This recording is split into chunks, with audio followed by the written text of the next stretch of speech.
Kā lietot draudzi? Vai it kā tik pašsaprotamu lietu, kā sapulču apmeklējumu, pasākumu apmeklējumu, ballīšu apmeklējumu, dzimšanas dienas ballītes viesai. Visām šīm lietām ir sava kārtība, savs pielietojums. Un es tā domāju, ka mēs citreiz tā neaizdomājamies, ka pat tādai garīgai lietai kā draudzei, kā baznīcai, viņai arī ir pielietojums. Un tas mans domu grauds ir uzdot savu jautājumu, vai tu zini, kā lietot savu draudzi, vai baznīcu, vai kopienu, vai komunu, vai nezinu, kur tu esi, bet kā pareizi lietot, kā viņā iesaistīties, kā tu viņā tiec uzņemts, vai kā tu var doties tālāk meklējumos, ja kādas vienprātības vai lietas nav. Jo šī ir tāda, es redzu, svarīga lieta, jo mūsu garīgais briedums mainās, un kaut kādos dzīves posmos ir veselīgi, ka mēs esam kādās vietās. Citiem tas ir uz visu mūžu, būt vienā draudzē, vienā vietā. Citiem atkal ir tā dinamika, kad ir jāmaina šīs lietas. Un šeit tas galvenais, ka to darīt tādā veselīgā veidā, tādā glītumā. Un jau savā dzīvē pieredzējis esmu, ka ļoti dažādi ir gan emocionāli piedzīvoti kaut kādi momenti, gan redzēts, gan dzirdēts.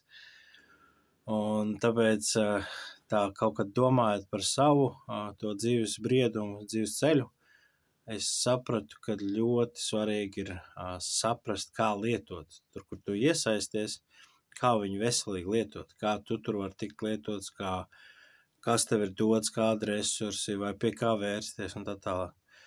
Jo bieži vien tie, kas organizē, tie, kas veido, viņiem tas ir pašsaprotami, bet tādiem, kas pienāk klāt, citreiz šīs lietas ir jāpārjautā, šīs lietas ir jānoskaidro, lai nav kaut kāda pārsteiguma nākotnē vai kaut kādas nepatīkamas domstarpības vai nesaprašanās, ja šīs lietas nav.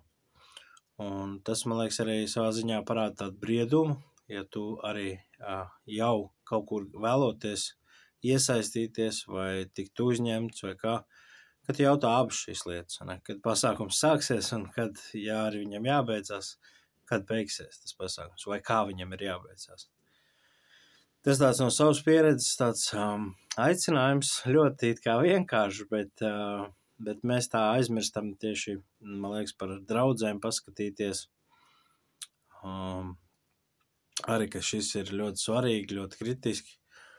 Un tas ir normāli, ja mums ir kaut kāda posma dzīvē, kad mēs esam garīgi mazuļi, tas ir viens posms, tad mēs esam pusauģi, tad mēs esam pieaugušie briedumā, un tad beigās jau savā kalpošanā, ko Dievs aicina, ko ir līdz sirdī.